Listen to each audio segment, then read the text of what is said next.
for me, I came to understand what J. Crew was primarily through the aesthetic of the catalog, right? And like a very particular aesthetic that was steady for a long time. Yeah. And there have been some deviations, right? Yes. And so that's one component. And I also think that there are more brands than there have ever been. And a lot of that has to do with like Instagram brands that are just like drop shipping stuff. Like it's just like a weird twee name and they just are all selling the same things, but Yep. they are doing it like Under with, different names. yeah, with different store like digital storefronts, and they're primarily advertising to you through Instagram. One thing I often ask is like, is this a brand? Like, is this a real brand? Right. And so even that idea, because it used to be if you saw a store in the mall, it was a brand. Yeah. If you got a catalog in the mail, it was a brand. Yeah. There's more of everything now. We are living in an oversaturated, and it's great. You know, like the breaking out of the mall has yielded more inclusivity in a lot of ways, but it has also invited in a lot of shit.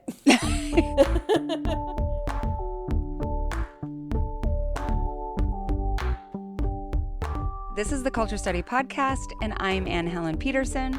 And I'm Caroline Moss. And what do you do? I'm the host of G Thinks Just Bought It. It is a podcast / shopping community helping people find what they need in the shortest amount of time possible. So we came up with this idea. I don't know where you know how sometimes ideas just like float into you and then you have to text someone immediately? I really do, yes. So this one floated into me and I immediately texted Melody and I was like, what if we do a like, what the fuck is going on with this brand? And Great. and then like have you and you were automatically the person that I thought of, like help me and help us explore what is going on with this brand. And when I put out the call for like suggestions for brands, we got so many responses. And I'm also super interested in how they clustered around a lot of the same brands. And I think we're going to get into this. But what do you think? Why are people befuddled by brands right now? I assume I'm gonna go out on a limb and assume that your listenership are people who are in our similar age range. How dare you? We are a millennial folk, right? Yeah. You have a millennial listenership. I think also I'm a little brand blind. I'm confronted with brands every day of my life. It's my work. It's my life's work. So I think I honestly sometimes pay too much attention. And so I'm excited to sort of zoom out and get like a consumer eyed view of you know, WTF is going on with these brands. Yeah. Yeah, I think so. I will just say, because I know that people in the comments will be like, I'm a young Gen Xer and I'm here. And yes, we are the blob of people in their mid 20s through early 50s, I would say, is our prime listenership. That doesn't mean there are people that are outside of that, but yes. And that and that a lot of us, there are either brands that don't seem to mean the same thing or be the same thing that they were when we first understood them as brands, right? Yes. I don't know anyone who knows like how to shop, like how to source, how to find things as well as you do. And I know there are other people out there, but you do it very publicly and in my feed. So what do you know and how do you know it? I think like it is a little bit of you do what you love, and I am a shopper. And I think a lot of it is like, you know, equal parts community building and equal parts being really good at both understanding the internet and being able to tell when a brand is shit. You know, like I don't get scammed by Instagram brands. Like you have to wake up pretty early in the morning to fool me. So it's a little bit of that sort of knowledge, but then also this community building aspect of my business, which is that like, instead of sort of shouting from the mountaintops of like what's the best and what you should get, my space that I have built is sort of a place where you can go with both requests for recommendations and recommendations of your own, and it becomes more of a conversation rather than, you know, the wire cutter telling you what to get or an influencer sort of modeling what they got. And I think through that process, through inviting in community to make decisions about where I'm spending my money, where other people are spending their money, it has built, I've seen trends. I see what people actually like and what people are buying. Yeah. It, and I think that that's sort of helped me gain confidence in the way of like, if I am going to recommend something just from myself, what backs up those recommendations is years of sort of community polling in a way. And so it's a little bit of a lot of things that make this sort of like the sweet spot of online shopping and product recommending. And you also know like when sales happen, like you know the sales cycles, right? Yep. In a way that like, you know how it's actually pretty easy to just Google to know when like the next iPhone is coming out. But I always am like, oh, I need a new iPhone. Like, and you get it like 1 month before the next one comes out. Yeah. Which, by the way, like I literally did this year. So like, we're not, I'm not always, like I literally like just wasn't thinking. And in July I was like, okay, it's time. And then realized like the second I checked out, I was like, oh, whoops. But I also am like, I don't need like the newest. Yeah. I mean, look, I have an iPhone 15. I'm hardly like slumming it out here with my iPhone, and we have the same OS, but like I'm definitely like that about some things and not like that about others. But yes, with sales cycles, I mean, that's the thing is like when it becomes your full-time job, you are paying attention, and then all of a sudden I can see everything inside of a calendar year and everything starts to make more sense. Like, and that really became clear to me after doing this, because I've been running G Thanks now for 5 years. 5 years, by the third year, you're like, I know exactly what they're going to do. Yep. Like, I know exactly like when you should wait to buy this thing. I know exactly when this is going to go on sale.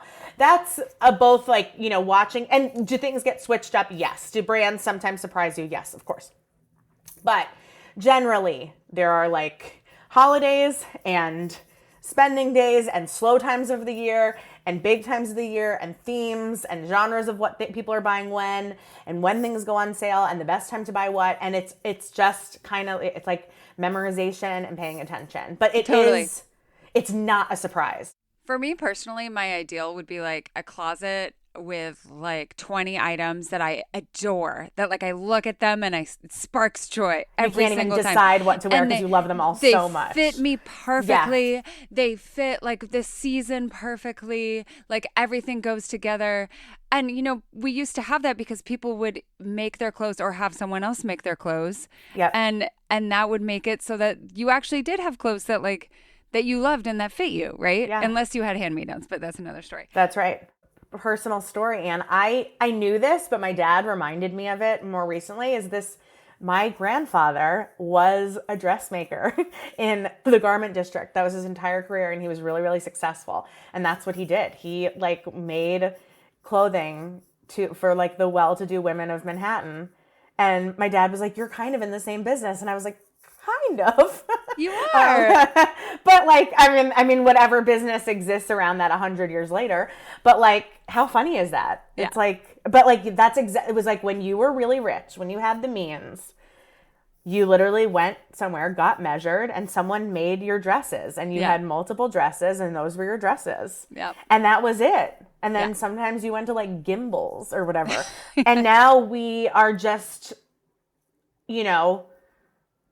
the price of everything is going up. Everything's being marketed to us. Everything is expensive. Then you have all of the fast fashion stuff that's like, it's exactly this, but half the cost. That raises a red flag, but how much of a red flag? And maybe you'll get lucky. And maybe you did like, it's kind of nonstop. The thing that I'm thinking about is that prices are going up, but what they're getting closer to, especially with goods that are trying to more authentically price the cost of labor to compensate more, to actually like accommodate for like how much it costs to actually make items, is that they're nearing what it actually used to cost to buy a really good dress or to make a really good dress. And so what we need to do as consumers is to figure out a way to buy fewer things, but to buy the right things. Right. Which is hard because I mean, it's really difficult, and not everyone is in the position to do that. Yep. So we got, as you know, as we talked about before, we got so many questions, and a lot of them were about the same brands. Yeah. And one of those brands was Madewell. So we're going to play two of these questions back to back. The first one is from Melissa. What's going on with Madewell? I'm thinking specifically here about the Alexa Chung partnership. Are they just deciding officially that their target demographic is mid to late 30s? Or are they making Alexa Chung relevant again? What in the 2009 is happening? And the second one is from Haley. I'm wondering what happened to Madewell and why did it get so sad? It really seems like it transformed from this place to get such great sweaters and fun clothes to now really just having all of these neutrals that feel really lifeless. I'd love to learn how this happened. It kind of seems like J. Crew recreated some of the same dynamics that plagued the flagship brand in terms of designing themselves into irrelevance. And I'm just not totally sure where I should shop these days as a young adult who doesn't want to wear neutrals all the time, but also isn't looking to make patterns my whole personality. Okay. First, can you explain the Alexa Chung thing? So the Alexa Chung thing is that, when you have a brand like Madewell that's been around for a really long time, sometimes they bring on like a celebrity in like a creative director capacity. Yeah. And that's kind of what we're seeing with Alexa Chung. And so Alexa Chung did some pieces that she put her name on that Madewell's doing. They're a lot more expensive than your average Madewell piece. So they're calling it MW by Alexa Chung. And they are essentially like staple pieces. They're higher in quality because probably better fabric is being used. They are higher in price. And the idea is that you buy them and they're going to last you a bunch of seasons, if not forever, because they're classic. They never go out of style. One of the big anchor pieces of this collection is a blazer, like an overcoat, a suede overcoat. Yep, I'm looking at it right now. Yep, that is about $850 and sold out pretty much almost immediately. You're going to see a lot of like denim shirt. It's still the Madewell look. Yeah. We're seeing a lot of blazers. We're seeing a lot of denim. But it's like, styled to her liking, her taste. She's modeling all of the pieces. And it is a collection of about like 12, 14 pieces. That can be kind of worn like capsule or otherwise there's a denim dress in there. There's like some white cream wide leg pants. Everything's very Madewell, but it is like in Alexa Chung style.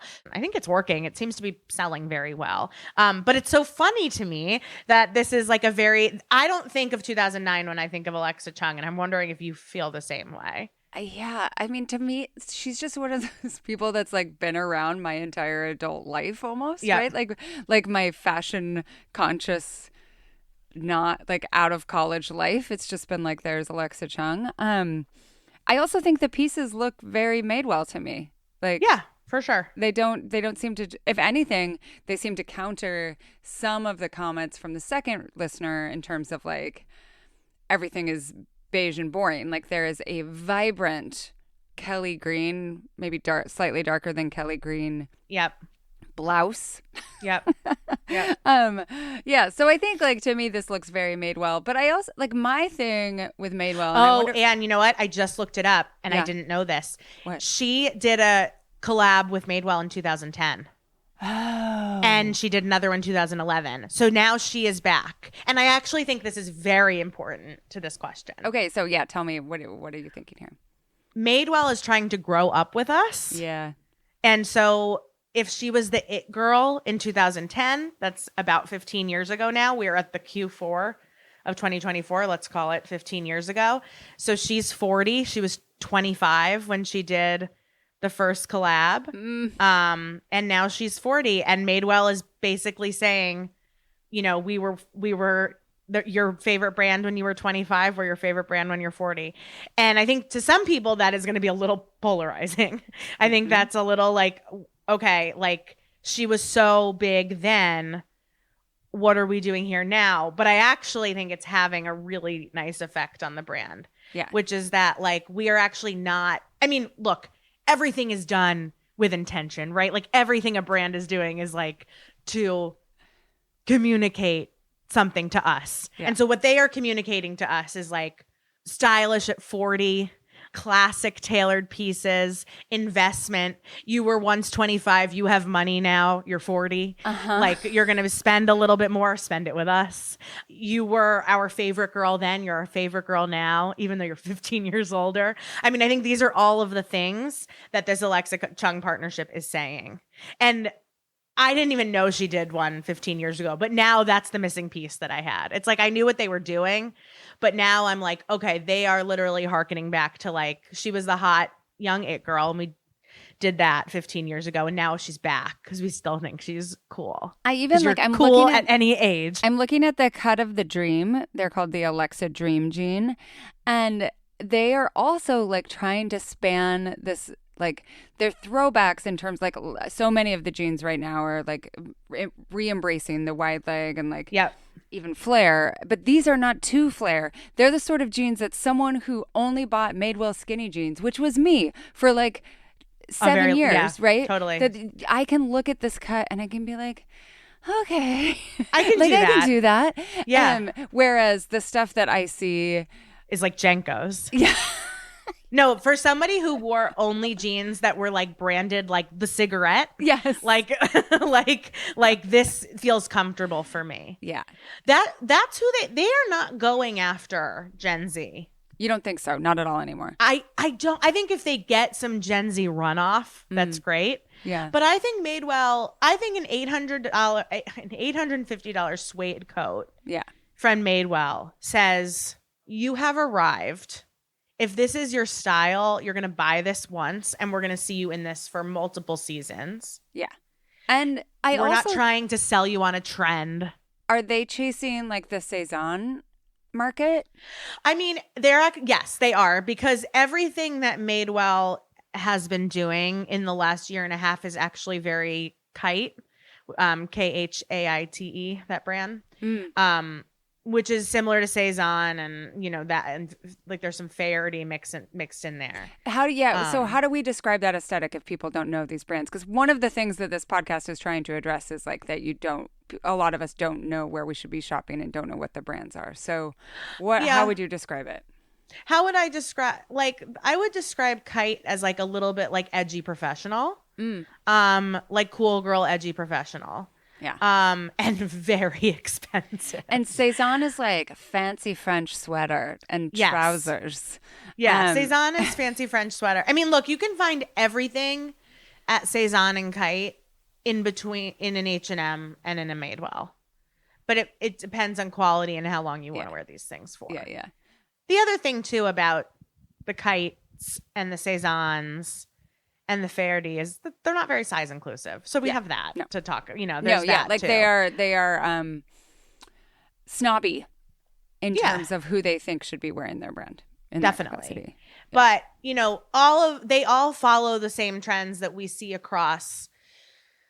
And when I say trends, I'm talking about trends that are geared towards millennials and Gen X. I'm not talking about like butterfly tube tops and baggy jeans, because that's what 18-year-olds are being told to wear. Like 18-year-olds look like, I realize I'm afraid of the high schoolers I see on the street, because they look like what high schoolers looked like they looked like what high schoolers looked like when I was 12. Oh, when you were 12. See, do you know what I mean? For me, they look like the fanciest girls when I was in high school, right? See, they all just look like girls that like got on the bus and I was like, I'm afraid of you. Because you're slightly younger than me. So like I see how that would work. Yeah. And so when we're talking about Kite and is it Kite? Now I'm thinking about it and I'm like, it might be Kate. They're snobby. You don't even know how to say that. You don't even know. Melody, don't just make sure hold on. I've never heard of this brand in my life, so I can't help you. I'm like, as I'm saying it, I'm like, no, it is Kate. It's Kate. I knew that. And I looked at it phonetically and wrote. We're going to include this because it's very relatable. You should, honestly. It's my job, and I'm not saying it out loud to anybody. I know. You're just typing it in an Instagram I'm just window. typing it in, exactly. So I think when you look at Kate and you look at Faherty and you look at Cezanne, you're still seeing all the trends that you see across the fast fashion trends, like on a Mango, on an H&M, to some extent J. Crew and a Madewell, like the vest tank tops that like button out at the belly button. Like you're going to see wide leg pants. Like everyone's doing a version of this. Those 3 brands are probably the top of the ready to wear, like everyday stuff that you can order online and look very chic in like one of the big cities of the world. Yeah. You would wear these clothes to Paris, to New York, to London, and you'd feel like very chic, very stylish. And the difference, and I learned this when I studied abroad, we used to like make fun of the professors in our little study abroad thing who were French, who like had 2 outfits. And it's like, well, they had 2 outfits because they were incredibly tailored and like beautiful clothing, right? And also, they probably had 2 outfits because they were like, I know what I like to wear, and thank God, not 22 anymore. Yeah, exactly. I have 2 outfits, and most of them are like sweatpants based. I mean, I think also a lot of these brands are banking on us not being over consumers. I think honestly, and I'm looking at Madewell right now, and very recently, post the Alexa Chung launch, Madewell launched what they're calling the Quality Hub. Their tagline is made to last, meant to matter, which is another kind of greenwashing of fast fashion, which is like, we're going to use better quality products. You're going to pay more and you're going to feel good about it. Yeah. And that's great. And that's fine. But that is a direct response to listening to their consumer who is our age, you know, a 30-something, a 40-something, a late 20-something, saying like, I am not shopping as much, but I'm happy to pay more if it means I can just buy it the first time and be done with it. Okay, so let's talk a little bit about J. Crew. This question comes from Anthony. What's going on with J. Crew? They brought back the seasonal catalog. What does this mean? Is this just nostalgia for a seemingly simpler time, or a marketing gimmick in the hopes of capitalizing on millennials' growing disdain for technology? Or both? And does Gen Z even wear J. Crew? Okay, what are your thoughts on the catalog? I love J. Crew and Madewell are the same company. Yes. Yes. I love catalogs, and if they're playing into my love of nostalgia, play on. Really. Do you follow the J. Crew? The J. Crew cover Instagram account that like it's like old J. Crew covers. It's all the prime J. Crew Nantucket aesthetic. So what do you think is going on here? J. Crew is like an all-American brand in the way that retail defines all-American, right? Yes. I mean, it is like a staple. It's like a Ralph Lauren. Yeah. Like, it's like when you think of like your typical American wearing typical American clothing, you're thinking of someone wearing... Who's middle class, to be Who's fair. middle class, yeah. I think you're thinking of somebody wearing like a crisp, you know, Oxford shirt, like nice jeans, a loafer. And I think that nostalgia is having a moment. I think that millennials, and this is a little off tangent, but it does kind of serve purpose here. Are you part of any of those groups where I think it's Katie Natopoulos who gets me into all these groups because she follows weird Facebook groups because I think she's on them. So like Facebook's like, hey, your friend Katie loves this. And it's always like the fabulous 50s. And it's like people who were born in the 1950s. And like everyone is always posting. It's like all these people who are like 70 years old on Facebook posting like, you know, the 1950s like were amazing. Like nothing was better. And like kids really respected their and I think what is happening in what we're seeing in the J. Crew like nostalgia kickback is I think millennials and Gen X are like starting to enter the years of like, you know, kids really didn't know what it was like to like go to camp during the summer and like just go home and like they didn't know what it was like to save up all your babysitting money to buy and like a CD to buy but I specifically a ribbed collared shirt from J. Crew that was sage green that I called up J. Crew on the landline to place my order with my babysitting money. Yes. And they think that we are starting to enter into years where we're like the 90s were amazing. The early 2000s were incredible. And Gen Z is like, the 90s were amazing. You guys didn't realize how great the 90s were. We're like, actually, they were kind of fucked up. But also, like, I can. There is some 90s washing. I think J. Crew is out here too, looking at all of this shit that is all over the internet. These drop shipping companies, cheap, crappy people being exploited for the fast fashion stuff, and saying like, how can we rebrand or at least remind people of like what this brand is? We are like an anchor of this country, like we meant something to you when you were young and you were just learning what your style was. And like whether that came to you in a I'm losing the word, but like a not like malicious way. Like, I mean, like J. Crew was like foisted upon us. Like I felt like I wanted J. Crew because all the rich girls had J. Crew. And now I look back on it fondly, but at the time I was like, actually, I feel like pretty excluded and I hate this. But I want it so badly. But like, I think it's really trying to like tap into like, remember the old days like we do. Like, look at these kids doing this crazy stuff. Like, like wink, wink, like we have it good. I think it's working. I think people are really, really like buying into this like simpler times like brand reminder. Okay, the next brand we got so many submissions for, and I actually know so little about it, so I'm very interested to hear your thoughts. This question comes from Rachel. I have a question about the company Quince. I believe they got their start in women's clothing.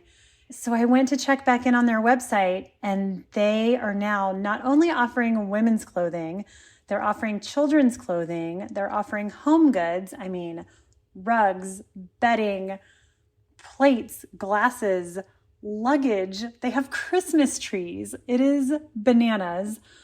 And so I am wondering what the heck is going on with this company. I'm automatically skeptical of anyone who says they are doing ethical, sustainable cashmere for under $100 because I just don't think that's possible. At best, it feels very greenwashed, and at worst, it feels incredibly sketchy. Okay, so I went on the homepage to like look at how it works, and they have all of these convincing diagrams about how they have cut out sourcing agents, tariffs, warehouse, brand, and store. So the Quince supply chain just goes factory to you, and that's how they keep prices so low. I feel like there's something that is lost in this narrative, but I would love to hear your perspective. Okay, I actually don't know, and I don't feel like I can definitively say either way. Okay, no, but this is fascinating because I think that it speaks to something we've talked about before, which is that if it's cheap, we are dubious of it now. Right? Of course. Yeah. Yes. I like Quince. I mean, look, I like the quality of their clothing. What are they known for? Inexpensive cashmere sweaters. Oh.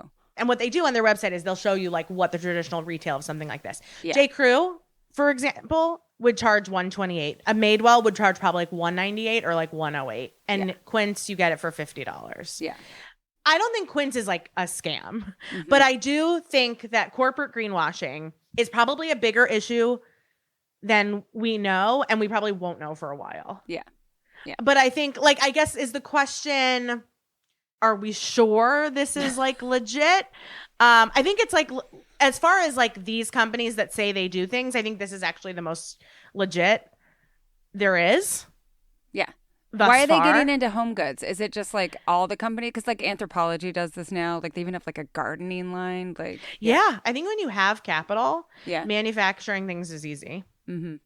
And I think that like, why not dip your toe into every pond possible? We have homes, like we're buying home goods. Why wouldn't they want a piece of that pie? And I think also that fact, the amount of money that like millennials and Gen X are spending on home decor skyrocketed during the pandemic. We started spending a ton of time at home. Yeah. And it's like, if you weren't getting into home goods, like you were literally missing a piece of the pie. And I imagine that anyone like at the top of any of these companies whose concern is the bottom line is going into these meetings being like, you have to figure out a way to bring home goods. Because like, here's what we're seeing. All these people with money, they're buying decor. Did they ever have sales, or is it always just like the standard $50? They will sometimes do. So actually, what's interesting about Quince is that they're really big in the influencer space, and they rarely do codes. So often, what influencers will do is like, ads for awareness, sort of like bringing them to their audience and letting people know that they exist. Full disclosure, we did like an awareness ad in one of my newsletters because I really like Quince and spend my own money at Quince, but they rarely ever do codes. I think because their idea is like, this is what a sweater costs and that's what we're going to charge you. I think that's part of the appeal, right? Because like with J. Crew, you're like, oh, if I don't wait for the sale, then I'm just getting suckered. But like, I want to buy it right now. And I don't want to wait until that 40% off coupon comes, which it will every month. 1,000%. I mean, look, my entire job is sales and codes and discounts. And so if all of that went out the door, I'd have to figure out a new career. But I do really appreciate that, like, I mean, and that's why I'm saying is like, I say this with a grain of salt because I wouldn't be surprised because I think we're now people living in a cynical people in a cynical world. It's like in 5 years, like, will this whole entire like greenwashing thing become unmasked? But I think right now as it's presented, I like this idea of being like, this is what it costs for the people making it to get a fair wage, for us to get a fair wage, and for you to pay a fair price. And therefore we're not going to do sales because we don't need to like gimmick you into buying anything. And if we were all doing that, if that's what we chose to do with our free market, I think that would be a really fun shopping experience. Unfortunately, like capitalism doesn't usually thrive in those conditions. And so I do wonder. Psychology doesn't work quite that way. Exactly. Buyer psychology doesn't work that way. That's right. And I mean, like, I think we all like know better, but no one can like resist the sale. And, I know. But I also can't resist a $50 cashmere sweater. So I guess it depends on what they're selling, you know? Right. But it really kind of plays into why we buy things and the psychology of like what brands mean to us and why we think it's important to wear, you know, a Kate suede bag, you know, versus one from J. Crew. And someone's J. Crew is someone's H&M. Do you know what I mean? It's like we all really feel that the things that we buy reveal a lot about who we are, for better or for worse. And it's probably true to an extent.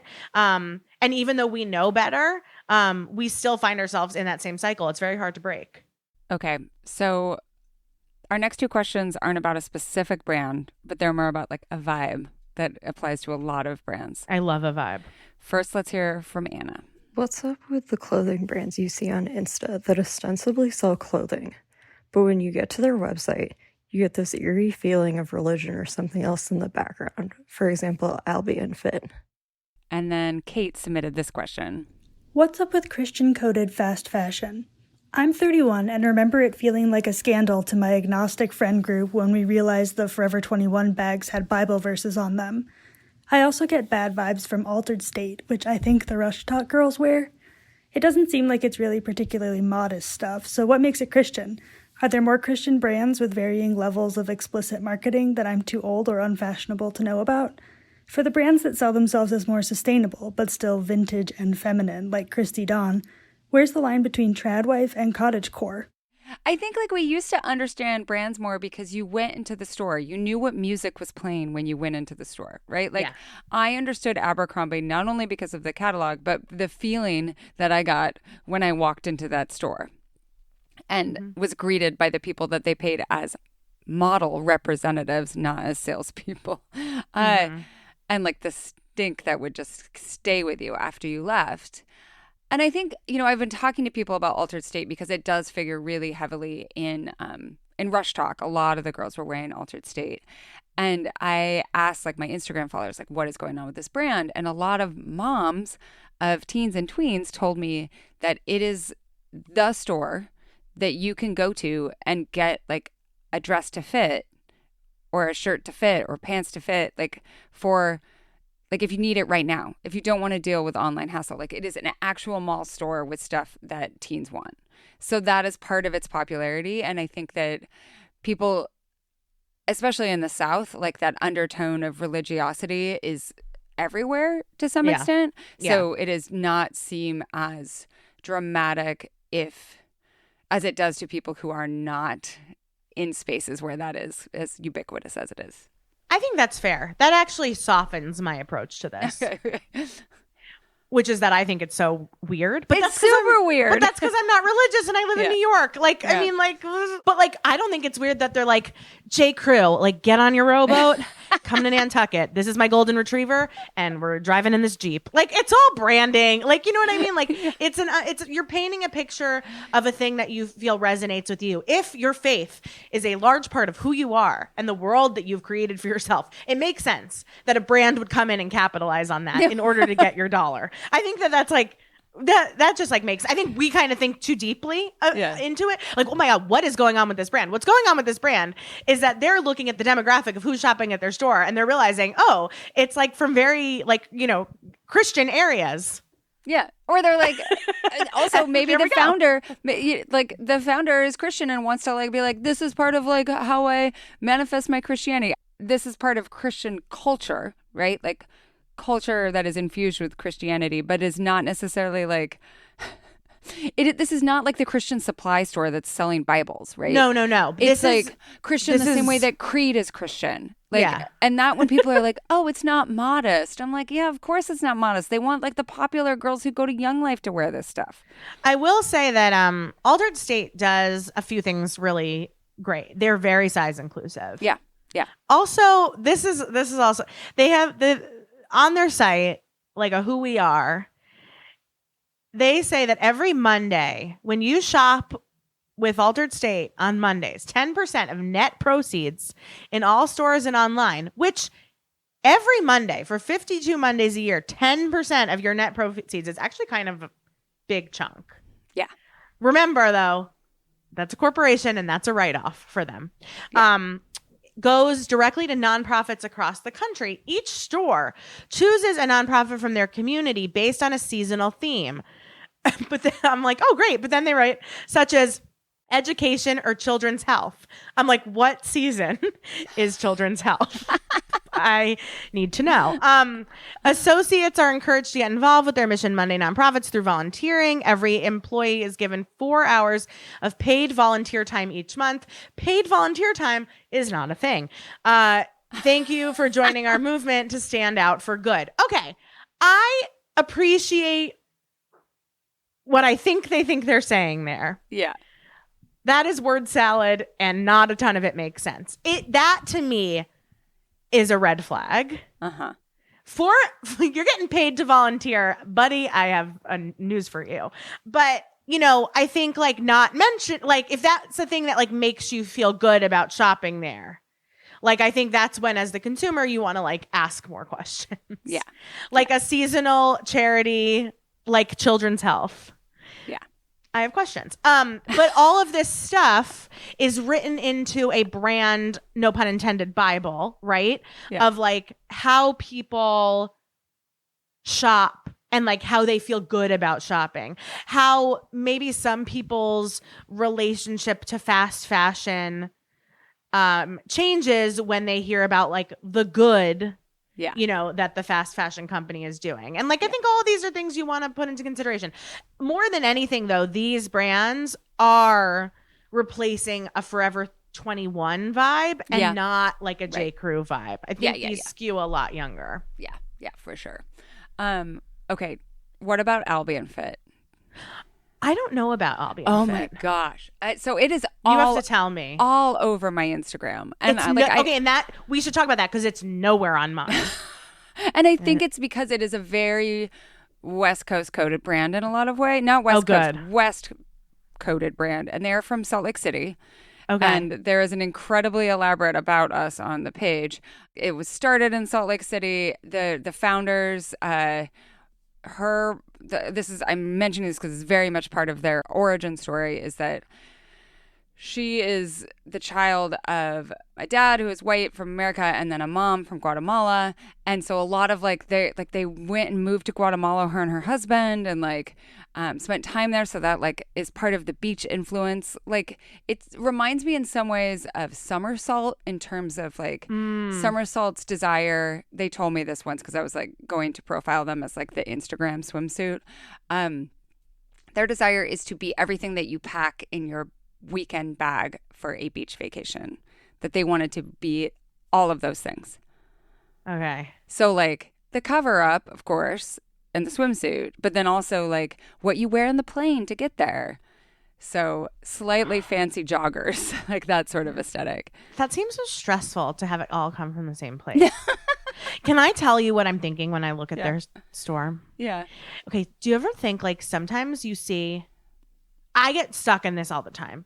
Like, oh, these clothes are amazing. And then I'm like, or is the model just thin? Yes. All the time.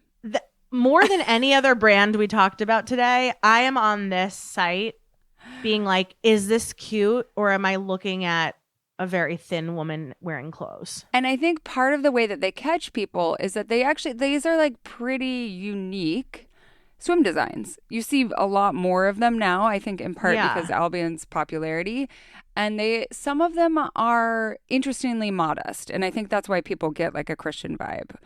It is not clear, like there's nothing explicit on the site about whether they are LDS or not. Okay.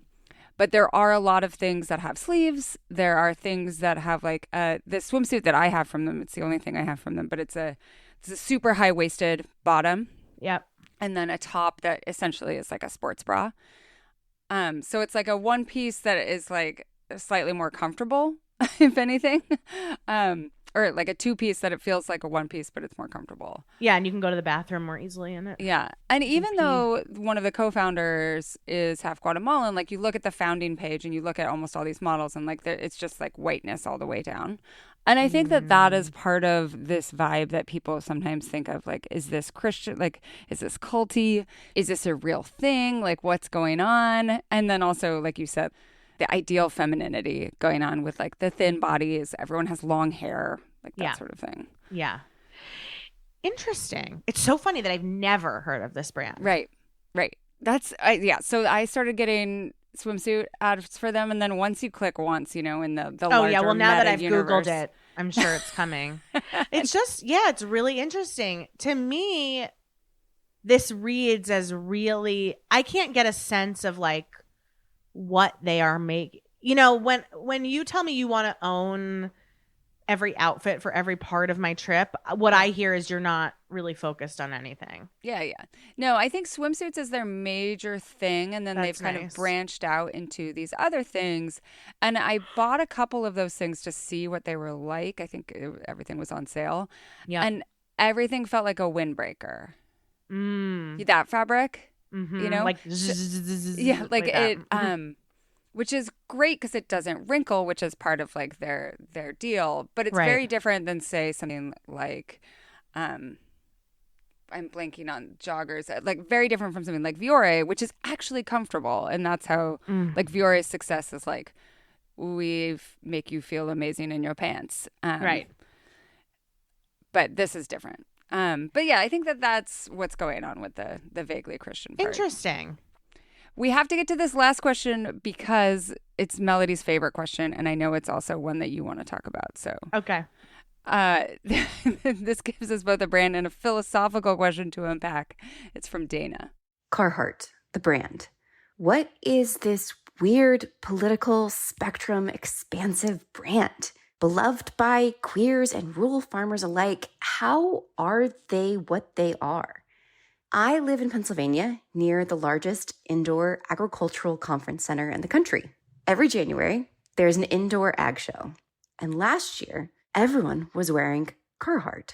From moms in Trump hats to farmers of all ages to the local high school theater kids, I was baffled because I associated it with a more skier type and perhaps more big picture. How are we socially declaring private identities with our brand choices? And then what happens when those brands declare multiple competing identities? So first of all, I'm super interested that this person thought that Carhartt was a ski brand, because to me, and this is very much like going to the origins of the brand, like it is an ag brand. Like they make ag clothes.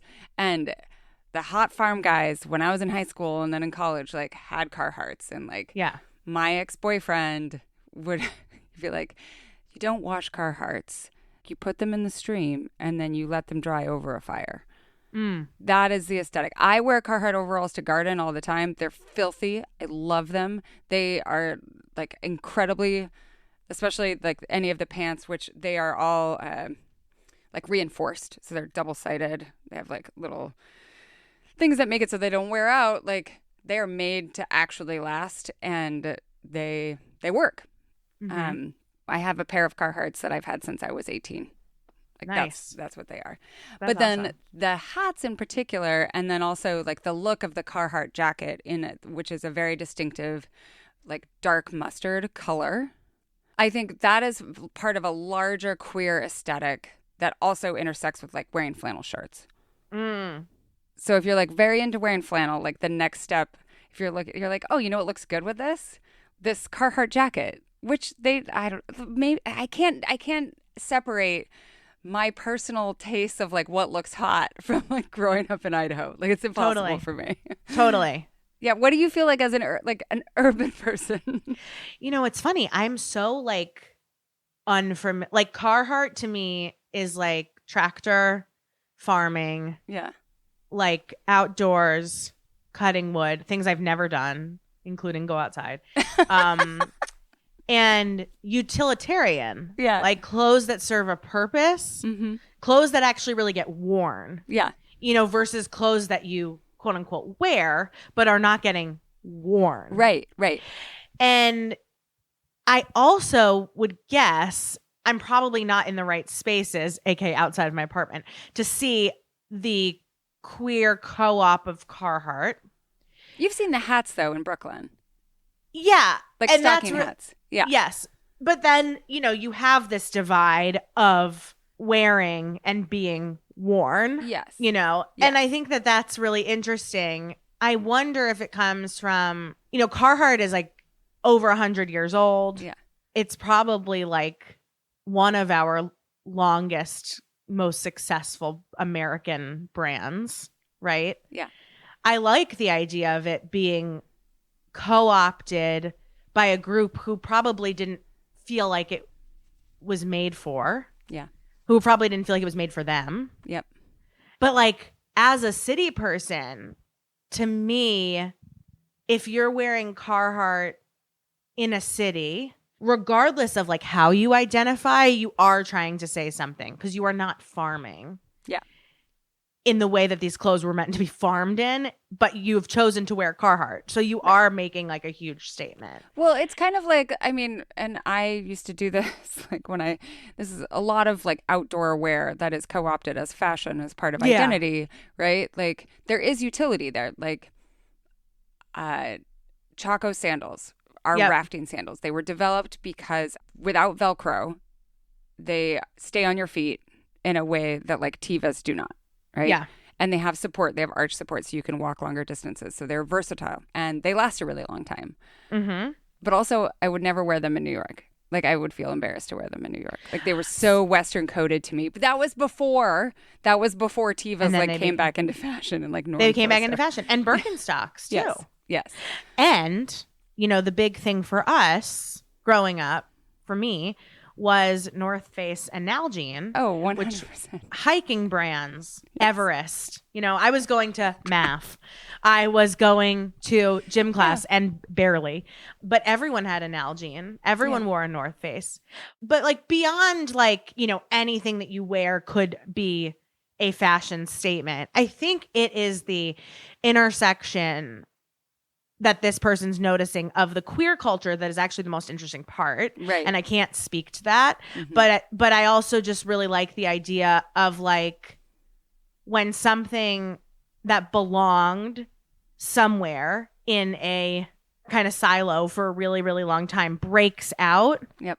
And kind of takes on a new identity through who's wearing it. I think that's always really interesting and ultimately really good for all of us. And Carhartt as a brand, like I don't know about the specific political leanings of the people who are in charge now, but like they are not doubling down on like we're white supremacists. Like if you look at the website, like there are many different races represented.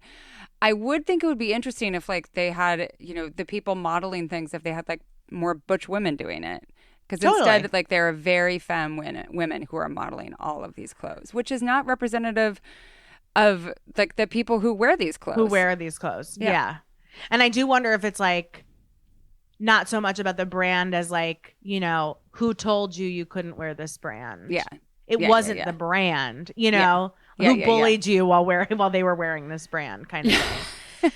I kind of love it. Look, who told me I should carry around a Nalgene in high school? I barely drink water. It has utility. It has a modicum of utility. Barely. But it does seem to be part of, you know, like Stanley's rebranding to like, they're like, oh, there's like such a market here for our very useful product. Like, I think that is part of what Carhartt is doing. And the same way that like a company like Tractor Supply is like catering to people who do more than just like buy soil. You know what I mean? Like, it's just there's this understanding, I think, now that if you are a brand, like you should, if you have your niche, but then you should expand outside your niche as well.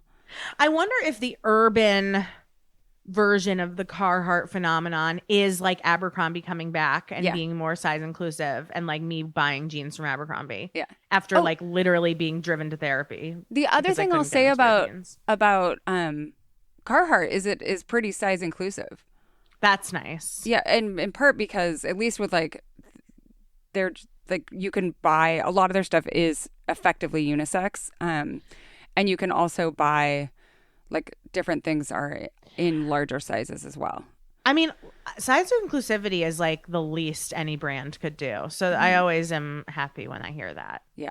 Actually, someone in the G Thanks group a few months ago, probably as they were getting into gardening season, so maybe March or April, wanted like a good pair of overalls and for, you know, utilitarian purposes. And a lot of people were like, go check the thrift for anything Carhartt. Yeah. But the thing about checking the thrift for Carhartt now is that it's like getting picked up by resellers like so quickly, which is fine. I have no problem with reselling culture, but it is funny that like you can see brands kind of go in and out of the zeitgeist based on like what you can actually find at the thrift store. But Carhartt was ultimately, everyone was like, if they're truly doing some gardening, if they're going to be on their knees, like in the dirt, like rough and tumble, Carhartt is the answer. I think as a brand, that's really all you can ask for.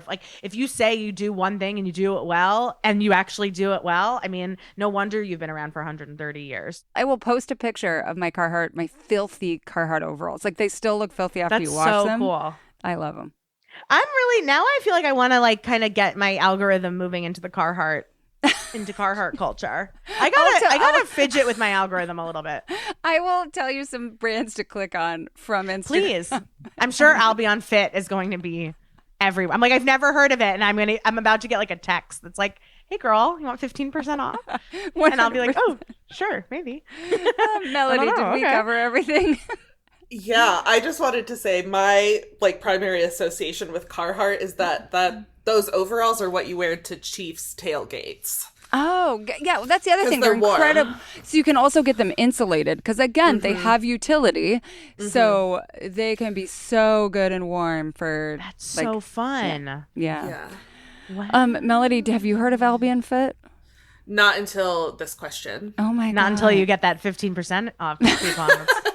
Getting texted to you as we speak. The swimsuits are cute. Yeah. But I wouldn't recommend the windbreaker pants. No. I don't want to like.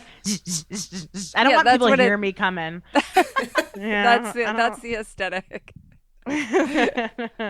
Caroline, this has been such a pleasure. I like literally we could talk for another 2 hours just being like, well, this brand, what do you think about this?